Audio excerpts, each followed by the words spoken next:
Il avait la vie devant lui. Retenez son nom. Faites-le retenir ou murmurez-le, peu importe. 1000 fois répétez son nom. Ne le laissez pas tomber dans l'oubli qui est une seconde mort. Mehdi, Mehdi, Mehdi, Mehdi mon frère, je suis inconsolable. Je demande la justice pour Mehdi. Je demande la justice pour Brahim, mon autre frère assassiné. Je demande la justice pour toutes les victimes. Je demande la sécurité pour ma famille. Mon frère Mehdi voulait être gardien de la paix. Il faut que la paix revienne dans nos quartiers. Il faut que notre jeunesse puisse grandir sans craindre de mourir. Mon frère est mort pour rien et on nous traite comme des moins que rien. Nous aussi nous valons la peine. Nous aussi nous valons un avenir. Nous aussi nos nuits sont mêlées de cauchemars et de rêves. Nous aussi nous aimons nos parents et nos parents aiment leurs enfants.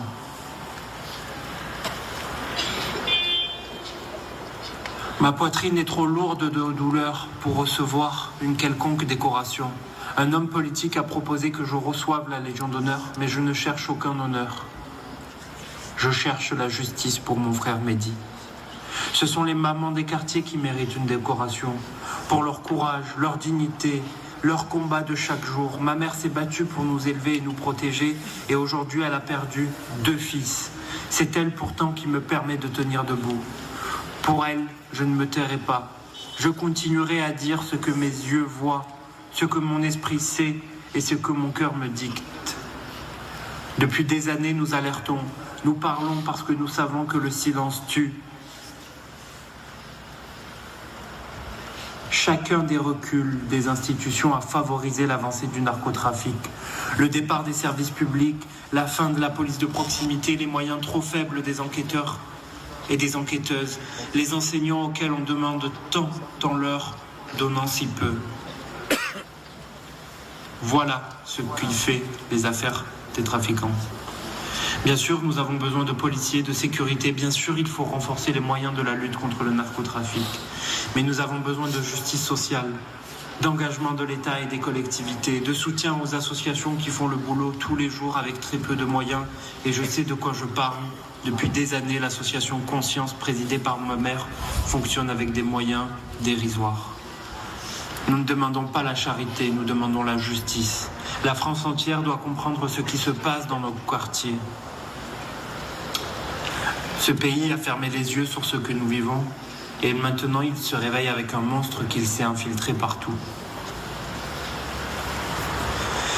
La souffrance psychologique et la misère qui montrent sont des armes puissantes entre leurs mains. Ils jettent leur dévolu sur les enfants perdus de la République, les déshumanisant, les dressant comme on dresse des bêtes féroces, puis en font des esclaves dociles. Voilà la vérité du narcotrafic. Le narcotrafic contrôle, le narcotrafic corrompt et le narcotrafic tue. Plus personne ne peut dire que nous ne savions pas. Mes frères sont morts, mais vous tous, vous êtes vivants. Nous sommes vivants. Je ne sais pas ce que ma vie sera maintenant. Mais ce que je sais, c'est que j'ai besoin de vous, de votre engagement dans la durée. Entrez en résistance, luttez, parce que lutter, c'est vivre. Je veux voir toutes les mains se lever, dressées vers le ciel pour rendre un hommage à mes frères assassinés. Levez-vous pour dire que nous sommes ensemble. Levez-vous pour dire que ce pays ne baissera pas la tête. Levez vos mains et levez-vous. N'attendons pas assis que le narcotrafic détruise nos vies et notre pays. Pour nos quartiers, pour la justice, pour nos familles, pour nos vies, levons-nous. Debout, debout, debout.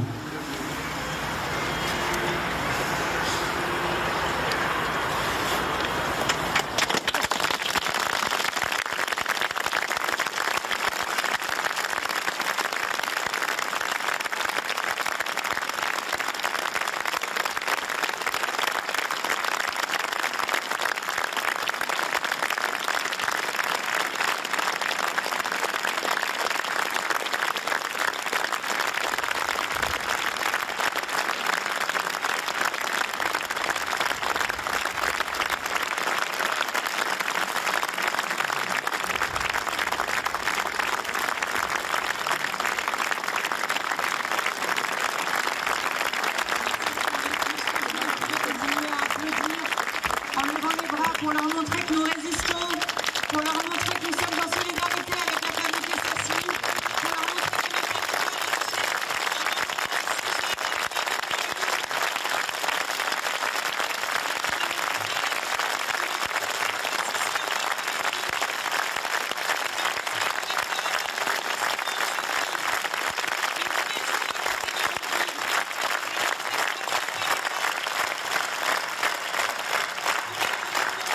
Message extrêmement émouvant enregistré donc par Amine Kessassi. On a vu évidemment son visage et celui de sa maman. C'est évidemment particulièrement touchant. Et il a redit d'ailleurs, Alexandra, ce qu'il avait dit à la presse, à savoir un peu, l'État nous a laissé tomber. Mon frère est mort pour rien, on nous traite comme des moins que rien. Il interpelle beaucoup les autorités. Oui, effectivement, il interpelle les autorités, il interpelle les citoyens, il interpelle tout le monde finalement. Ce qu'il demande, eh bien, une nouvelle fois, c'est la justice pour ses deux frères, pas seulement pour Mehdi, mais également pour Brahim, donc qui était décédé quelques années plus tôt dans ses luttes de narcotrafiquants, et la sécurité également pour sa famille. Une jeunesse, il dit, il y a besoin en fait de policiers, il y a besoin d'une justice sociale. Pardon, oui, on va écouter la maman. Il vient d'être annoncé qu'elle allait parler.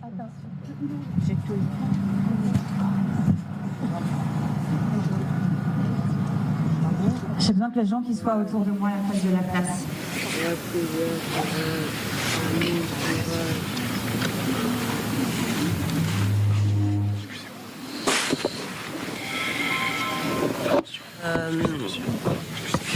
Frère qui aujourd'hui demande à ce que tout le monde entre en résistance. On a vu tout le monde a levé les mains en l'air quand il l'a demandé, appelé à entrer en résistance pour lutter contre le narcotrafic, dit-il, qui contrôle, le narcotrafic qui tue, le narcotrafic qui corrompt également, et également il demande à tous ces gens de ne pas oublier le nom de son frère, de ne pas le tuer une deuxième fois finalement en oubliant qui il était. Il l'a rappelé, un frère qui est mort pour rien. Je ne demande pas la charité, je demande la justice. Voilà ce qu'il dit. Chacun des reculs des institutions a favorisé le narcotrafic. Lou, c'est évidemment, ce sont évidemment des mots très forts, mais ça fait écho aussi à ce que vous disiez tous sur ce plateau juste avant qu'ils prennent la parole. J'ai quand même un espoir, parce qu'il faut trouver dans ce genre de période. Dans les années 80 en Italie, vous avez... Pardonnez-moi, on l'écoute, regardez, elle a pris le micro, je vous redonne la parole après. Tombé sous les balles criminelles qui l'ont touché en plein thorax. Mon cœur est déchiré. Je suis inconsolable. Aucune mère ne veut voir ses enfants mourir avant elle. Aucune mère ne peut supporter de voir l'enfant sorti de son ventre devenir un cadavre. Je l'ai vu par terre ici, moi.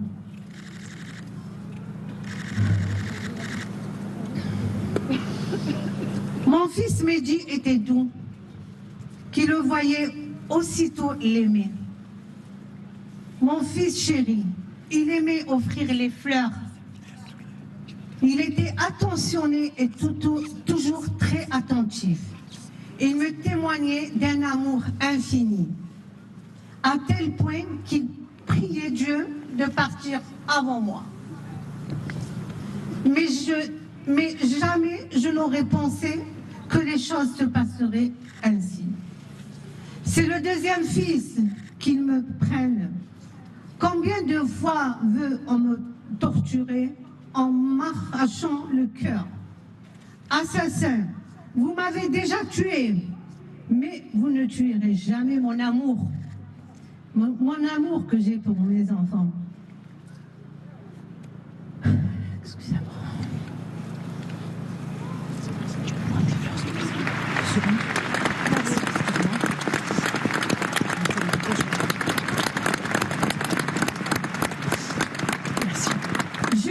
J'ai de la peine pour vous. J'ai de la peine pour vous. On parle de vous comme des bêtes sauvages, sans cœur. Pensez-vous un jour fonder un foyer? Que direz-vous à vos enfants et vos mères? Vous avez pensé à vos mères? Sont-elles fières de vous? comme je suis fière de mes enfants, comme je suis fière de mon fils.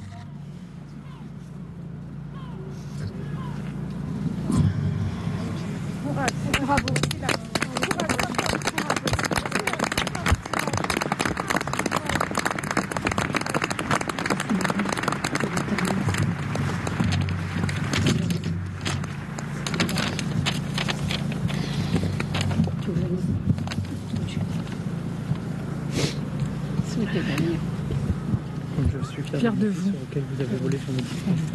Comme je suis fière de mon fils auquel vous venez de voler son existence, 20 ans à peine. Il avait eu son bac et souhaitait devenir policier en passant le concours de gardien de la paix. Il avait fait le Hajj, le pèlerinage de la Mecque, pendant que vous aviez en tête des projets de mort. Lui, il travaillait. Oui. Le jour où vous l'avez tué, il sortait de ses cours, de son BTS banque. Je vous parle en tant que maman. Pensez à votre avenir, pensez à vous construire. La désolation que vous venez de semer ne donnera rien de bon. Aujourd'hui, on me dit qu'un enfant de 12 ans a été touché à Grenoble. Il faut que ça s'arrête pour toutes les familles frappées par ce fléau. Je demande la justice et la paix. Enfin, je pense aux autres mamans qui, elles aussi, ont perdu un enfant et ont le cœur déchiré pour toujours. Nous sommes ensemble, notre malheur nous unit. Je remercie toutes les personnes et tout le monde qui nous ont témoigné leur soutien à ma famille. Nous ne pouvons pas répondre à tout le monde, mais qu'Allah bénisse chacune et chacun d'entre vous. Je demande au gouvernement de prendre la mesure de tout ce qui se passe. Il est enfin temps. Trop d'innocents tombent et sont déjà tombés. Merci.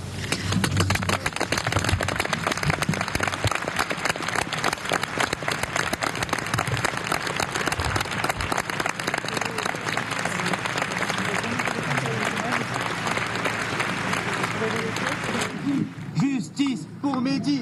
Justice pour Mehdi! Justice pour Mehdi! Voilà, ces prises de parole. Alors, la maman de Mehdi et Amine Kessassi, Ebrahim Kessassi, donc ce frère qui était mort déjà il y a quelques années. Mon cœur est déchiré, dit-elle, je suis inconsolable. Et elle s'adresse justement à ces narcotrafiquants. J'ai de la peine pour vous. C'est ça qu'elle dit, j'ai de la peine pour vous parce que vous ne pourrez pas construire une famille et regarder vos enfants ou vos mères dans les yeux. Je pense que c'est une des premières fois où on a un événement lié au crime organisé qui en fait s'adresse à l'ensemble du pays, s'adresse à... On est sur une affaire d'intérêt général. Et ce rassemblement, même s'il n'y a pas autant de gens qu'on aurait pu l'imaginer, ça fait sortir les affaires de crime organisé des cités de Marseille. Et au-delà du drame qui touche une famille, au-delà des mots qui sont d'ailleurs très beaux pour se prononcer par son frère et sa mère, ça pose une question qui normalement nous concerne tous. Et c'est vrai qu'on parle de l'État, et l'État est le seul à pouvoir opposer une violence légitime à cette violence criminelle. Donc le reproche, il est justifié. Et encore une fois, je trouve que l'émotion qui est suscitée par ce rassemblement, par ces mots, la présence d'un spectre assez large politique, ça révèle aussi le fossé qu'il y a entre la réalité de cette violence au quotidien, le préjudice subi par la société française et la collectivité, pas que marseillaise, et finalement le niveau de prise de conscience de l'État et de ses services régaliens, ses services de force. Et peut-être que c'est l'amorce de quelque chose. Malheureusement, de nouveau, il faut attendre des drames pour que les gens finalement comprennent.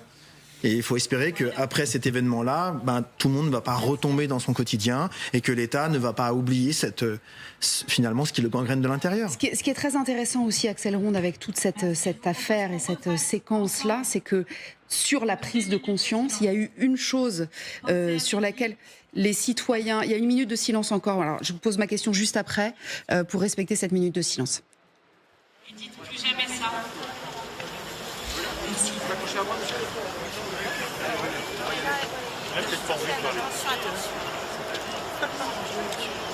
Voilà, il a raison.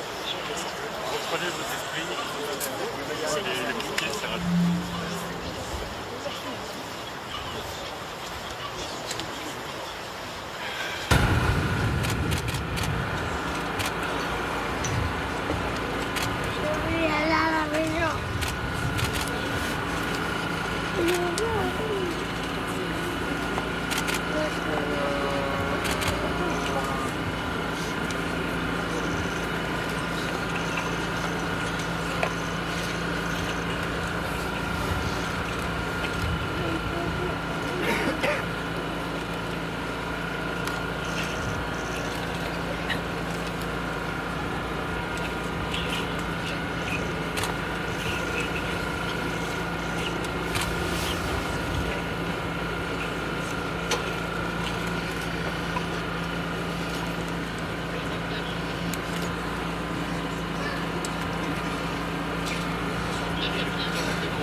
Merci.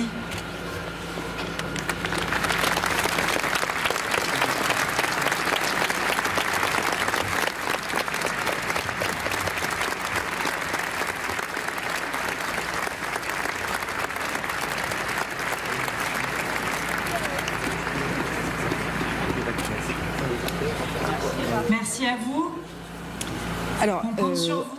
la question que je voulais vous poser, Axel Ring, c'est sur la fameuse prise de conscience dont on parle beaucoup depuis le début de cet événement et de cette édition spéciale précisément. Il y a une prise de conscience certainement dans la tête de tous les citoyens français qui ont eu connaissance de cette affaire, c'est que le trafic de drogue, c'est pas Marseille, Paris ou Montpellier. Ce sont des petites sous-préfectures, ce sont des petits villages. Moi, j'entendais des reportages d'un maire d'un petit village de 2500 habitants qui s'était aperçu qu'il y avait un laboratoire d'héroïne dans son village. Quoi. Bien sûr, oui, c'est pour ça qu'on parle de mexicanisation, parce que vous avez même des personnes qui viennent d'Amérique latine, hein, justement, qui viennent donner leur savoir-faire pour mettre en place ces laboratoires. Et cette prise de conscience, oui, il faut l'avoir tout de suite, parce qu'on est aux prémices de cette mafia. C'est pour ça qu'on emploie des mots forts, parce qu'il ne faut pas qu'elle se structure. Parce qu'une fois que ça s'est structuré, c'est quasiment impossible de le retirer. Vous voyez l'Italie, comment ça se passe, mais au Mexique et dans plein d'autres pays dans le monde, où si vous laissez cette mafia réellement s'installer, ils vont pouvoir mettre la corruption en place. Et quand vous avez tout un État qui devient corrompu, mais vous pouvez plus rien faire et vous allez vous retrouver avec des dizaines et des dizaines de milliers de morts. Et c'est pour ça que l'urgence, elle est maintenant. Et nous, policiers, on n'arrête pas de le dire, on réclame des moyens. C'est pas pour nous faire plaisir qu'on veut des moyens, c'est parce qu'on le sait que la situation est totalement dégradée. Oui. On le voit bien, mes collègues, eux, ils n'en peuvent plus. Quand vous avez des enquêteurs qui travaillent 20 heures sur 24, qui dorment sur place, quand ils ont des affaires qui leur tiennent à cœur pour justement, et j'imagine que pour retrouver ces assassins, mes collègues ne dorment pas la nuit et ils travaillent parce qu'on manque d'effectifs. Bien sûr. Et certains, pourtant, ont su le faire, Lou. On pense évidemment tous à la mafia italienne, par exemple.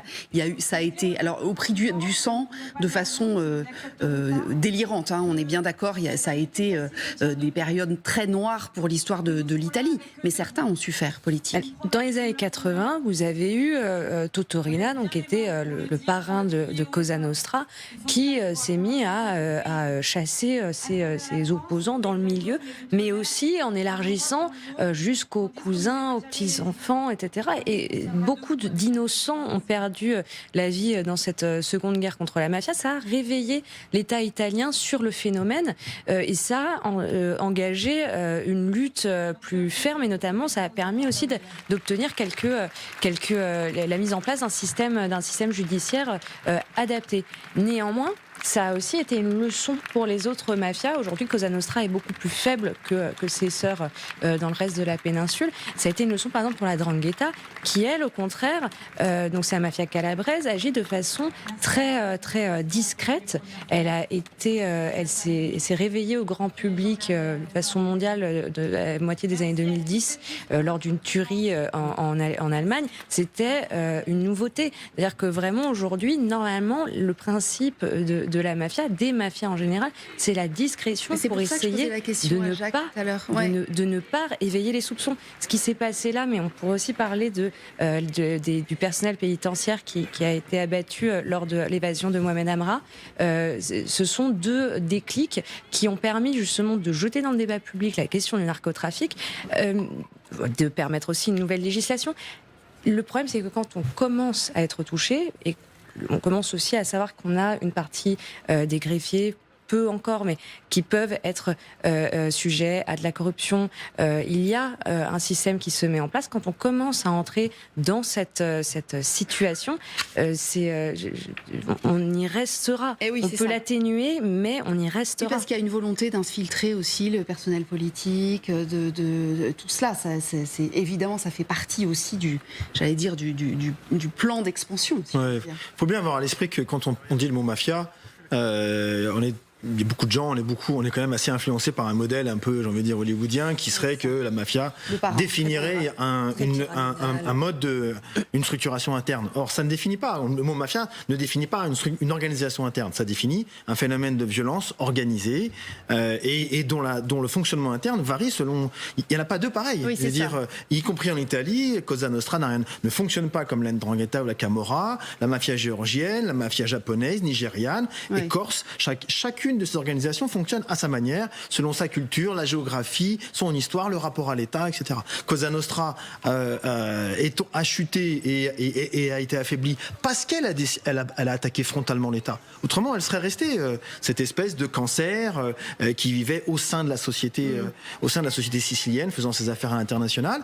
Là, on voit bien qu'avec la DZ Mafia, on est sur un fonctionnement. En effet, vous avez raison de rappeler qu'ils ont fait leur petite conférence de presse, qui était une façon de provoquer l'État, de s'adresser directement à l'État et de se présenter comme un concurrent.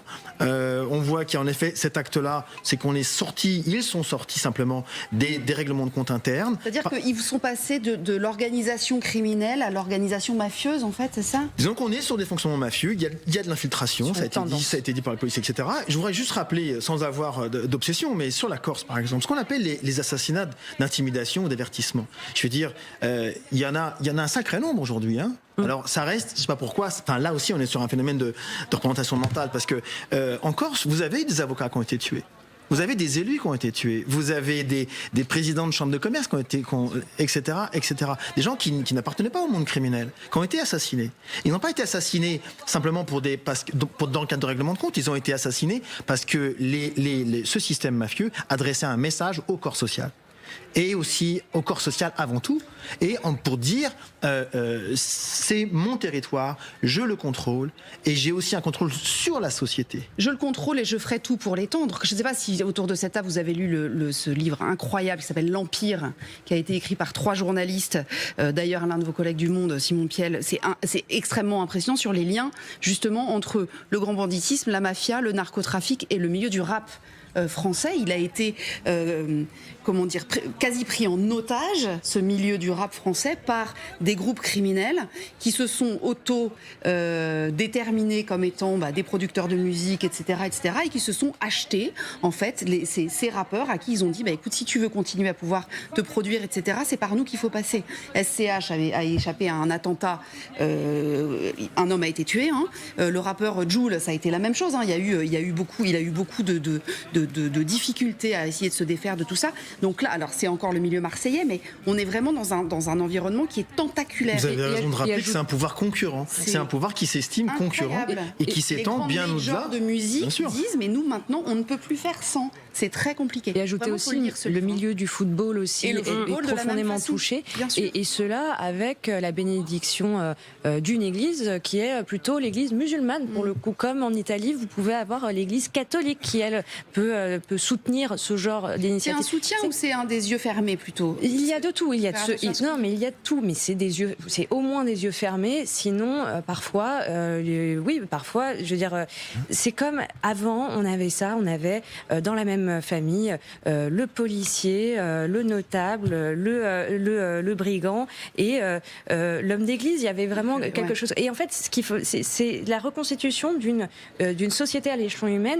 C'est-à-dire que ça ressemble à des féodalités qu'on pouvait avoir avant au Moyen-Âge. Et pourquoi aussi? Parce que nous avons une perte de la présence de l'État, mais aussi par des services publics, que ce soit la poste, D'ailleurs, que ce il soit le dit, des Amine, policiers. il dit chaque recul de la... Et c'est aussi pour ça qu'il attaque. C'est parce qu'effectivement, vous avez des enclaves aujourd'hui dont l'État ne s'occupe plus, qui ont été désertées et qui aujourd'hui ont été infiltrées. Il a parlé des enfants perdus de la République, c'est ce qu'il disait. Juste pour vous décrire ce qui est en train de se passer, je pense que c'est à l'endroit même où effectivement Mehdi est tombé, a été assassiné là, il y a une dizaine de jours maintenant que sont déposées ces roses blanches. Alexandra, juste on va faire un point sur l'enquête parce qu'effectivement on parle beaucoup de la mafia, on parle beaucoup de tout cela. Pour l'instant l'enquête est en cours évidemment. Hein. Oui, bien sûr, avec beaucoup de moyens déployés. Et c'est la Junalco à Paris, d'ailleurs, la juridiction spécialisée qui a repris le dossier pour donner plus de moyens et notamment une compétence nationale aux recherches. Maintenant, effectivement, les auteurs de cet assassinat, donc on le rappelle, hein, c'est 2 personnes, alors que Mehdi Kessassi était en train de se garer sur ce rond-point. Un scooter s'est porté à son niveau avec 2 personnes dessus et le passager arrière de ce scooter a sorti une arme et a tiré à bout portant sur ce jeune frère et lui laissant aucune chance. Hein. Il a été exécuté de 4 balles finalement. Reste à savoir effectivement, on parle d'une probable victime d'intimidation. Il faut encore rester prudent. On attend les résultats de l'enquête. Tant qu'on n'a pas les auteurs, c'est toujours un peu plus compliqué. Plusieurs pistes sont évidemment évoquées. On sait que son frère était potentiellement peut-être la vraie cible qu'on voit ici à l'image. L'enquête le déterminera. En tout cas, d'importants moyens sont mis dessus, ça c'est sûr. On va retrouver Mathilde Guénégan. Ce rassemblement, Mathilde, prend fin avec la famille de Amine Kessassi qui est évidemment réconfortée par tous ceux qui se sont déplacés. D'après la préfecture, dernier comptage, 6200 personnes au moins. Hein, juste pour ce qui concerne Marseille, Mathilde. Oui, on voit justement ce monde sur ce rond-point, les mains levées en signe de soutien à cette famille Kessassi. Vous voyez qu'ils sont en train de se recueillir. L'endroit où Mehdi est mort il y a une dizaine de jours est devenu un lieu de recueillement. On a vu des dizaines et des dizaines de bouquets de fleurs déposés ces derniers jours et encore aujourd'hui des fleurs blanches. Le blanc, symbole de l'innocence et symbole de pureté. Mehdi avait 20 ans. Vous voyez à présent tous les responsables politiques sont présents. Yael Braun-Pivet, la présidente de l'Assemblée nationale, mais aussi les élus locaux, Benoît Payan, le maire d'Hiver Gauche de Marseille. Tous sont venus faire le déplacement, certains avec leurs écharpes. Et parmi eux, il y a aussi une foule d'anonymes, des Marseillais, mais pas seulement. Et à chaque fois qu'on discute avec les personnes qui nous entourent, ce qu'on nous dit, c'est que c'est de la colère, de l'émotion d'être arrivé à ce stade-là à Marseille, mais aussi beaucoup de respect pour cette famille qui se combat. Et vous voyez que Amine, il l'a dit dès le lendemain de décès de son frère et de ses obsèques, c'était de se dire qu'il ne se tairait pas. Plus on est nombreux dans la rue, plus on sera protégé. Nous n'avons pas peur. C'est aussi le message que l'on retient ici aujourd'hui.